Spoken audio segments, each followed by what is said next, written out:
Hello दोस्तों, नमस्कार। मैं दुर्गेश कुमार ज्ञान लिटिल क्लासेज में आप लोग का स्वागत है।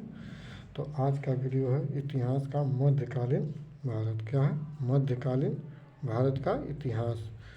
तो दोस्तों, एक केवल फुली रूप से बिहार एसएससी और बीपीएससी के लिए प्री और मेंस दोनों के लिए फुली रूप से है।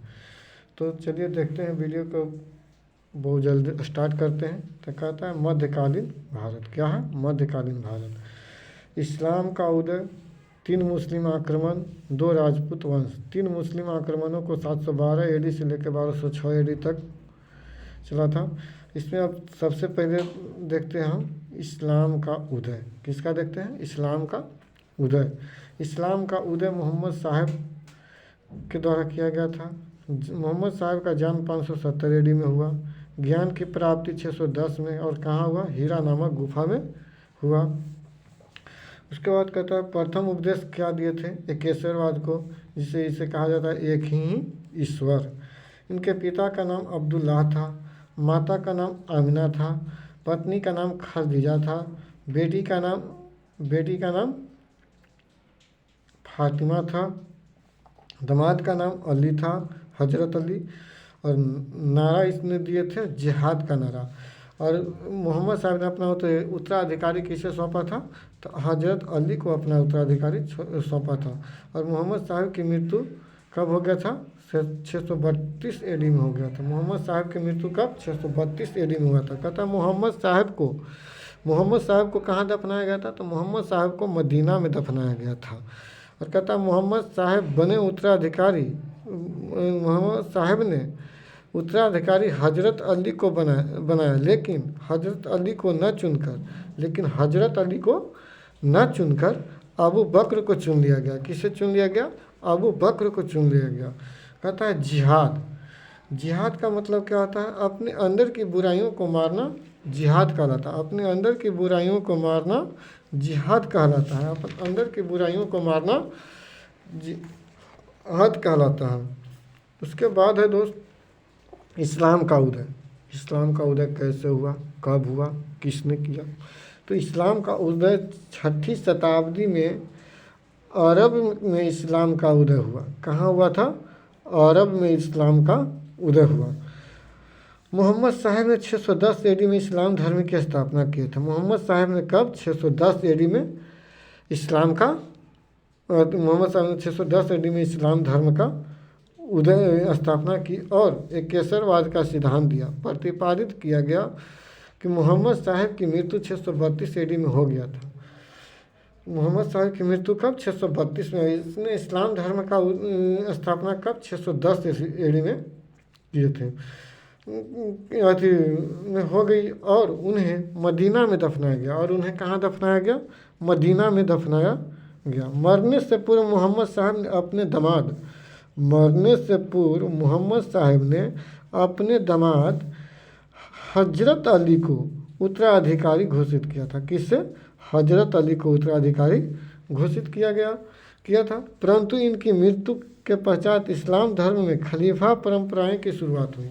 इनके मृत्यु के पश्चात कौन धर्म का प्रचार हुआ? खलीफा परंपराएं की शुरुआत हुई। इनकी मृत्यु के बाद अबू बकर ने इस्लाम धर्म को प्रमुख बने।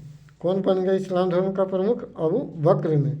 यहीं से खिलाफत परंपरा की शुरुआत हुई। यहीं से खिलाफत परंपरा का शुरुआत हुई। 7 एडी से लेकर 20वीं शताब्दी एडी तक इस्लाम धर्म में खिलाफत परंपरा का वर्चस्व कायम रहा। कब? 7 एडी से लेकर 20वीं शताब्दी एडी तक इस्लाम धर्म में खिलाफत परंपरा का वर्चस्व कायम रहा। इस दौर में 4 मुख्य खिलाफत परंपराएं थी। कितने? 4 मुख्य खिलाफत परंपराएं थी? 4।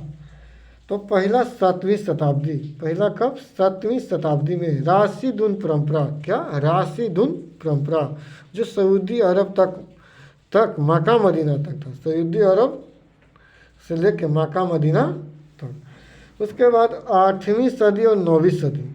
8वीं और 9वीं उमैया परंपरा। 8वीं और 9वीं में कौन? उमैया परंपरा, जो सीरिया दमिश्क की सीरिया था और इसका दमिश्क राजधानी थी। 12वीं सदी अब्बासी परंपरा, कब? अब्बासी परंपरा जो इराक में हुआ, इसकी राजधानी इराक के कहाँ है? बगदाद। 16वीं शताब्दी फतिमी परंपरा, कौन सी? फतिमी परंपरा, और जो मिस्र में है, मिस्र की राजधानी कहिरा है। राशिदुन परंपरा में 4 खलीफा थे। राशिदुन परंपरा में कितने खलीफा थे? 4 खलीफा थे। पहला अबू बकर, दूसरा उमर, तीसरा उस्मान, चौथा अली थे। कौन थे चौथा?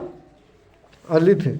खिलाफत परंपरा आरंभ होने के बाद ही, खिलाफत परंपरा शुरू होने के बाद ही इस्लाम धर्म 2 भागों में विभाजित हो गया था। इस्लाम धर्म कितने भागों में विभाजित हो गया? 2 भागों में विभाजित हो गया। पहला शिया संप्रदाय, दूसरा सुन्नी संप्रदाय। पहला शिया संप्रदाय, दूसरा सुन्नी संप्रदाय। तो चलिए पहले हम शिया संप्रदाय को देख लेते हैं। शिया संप्रदाय ज्ञातत्व है कि मोहम्मद अली को घोषित किया गया था। ज्ञातत्व है कि मोहम्मद साहब ने अपना उत्तराधिकारी हजरत अली को घोषित किया था। शिया संप्रदाय में हम लोग का मानना है कि मोहम्मद साहब ने अपना उत्तराधिकारी हजरत अली को घोषित किया था। अतः जो इस्लाम के अनुयायी हजरत अली को मोहम्मद साहब को उत्तराधिकारी स्वीकार करते हैं उन्हें शिया कहलाते हैं। जो मोहम्मद साहब के द्वारा उत्तराधिकारी जो घोषित किया गया था उनको जो मानते हैं तो उन्हें क्या कहा जाता है? शिया कहा जाता है। शिया संप्रदाय के लोग थे से कुछ उदारवादी के थे। शिया संप्रदाय के लोग क्या थे? कुछ उदारवादी स्वभाव के थे। और इसका विस्तार कहाँ था? ईरान में था, इराक में था, अरब में थे, अफ़गानिस्तान क्षेत्र में कुछ मुख्य रूप से मिलते हैं। कहाँ? ईरान, इराक, अफ़गानिस्तान क्षेत्रों में मुख्य रूप से शिया संप्रदाय के लोग मिलते हैं। सुन्नी संप्रदाय, दूसरा क्या था? सुन्नी। जो लोग अबू बकर को मोहम्मद साहब के उत्तराधिकारी स्वीकार करते थे, जो लोग अबू बकर को मोहम्मद साहब को उत्तराधिकारी स्वीकार करते थे उन्हें सुन्नी कहा जाता था। ये शियाओं के अपेक्षा अधिक रूढ़िवादी थे। ये शियाओं के अपेक्षा अधिक रूढ़िवादी होते हैं। संसार में सुन्नियों की संख्या ही अधिक है। संसार में सुन्नियों की संख्या अधिक है। खलीफा के 2 बात था। खलीफा के 2 बात क्या था? खलीफा के 2 बात। खलीफा के इस्लाम का संसार का सर्वोच्च धर्म किसे कहा जाता था? अल्लाह को कहा जाता था। किन्हें कहा जाता? अल्लाह को। इस्लाम संसार का सर्वोच्च धर्म है, अल्लाह को कहा जाता है, गॉड को। और सभी धर्मों को इस्लाम में परिवर्तित करने का मतलब विस्तार से या बलपूर्वक, जैसे करो लेकिन इस्लाम में परिवर्तित करो।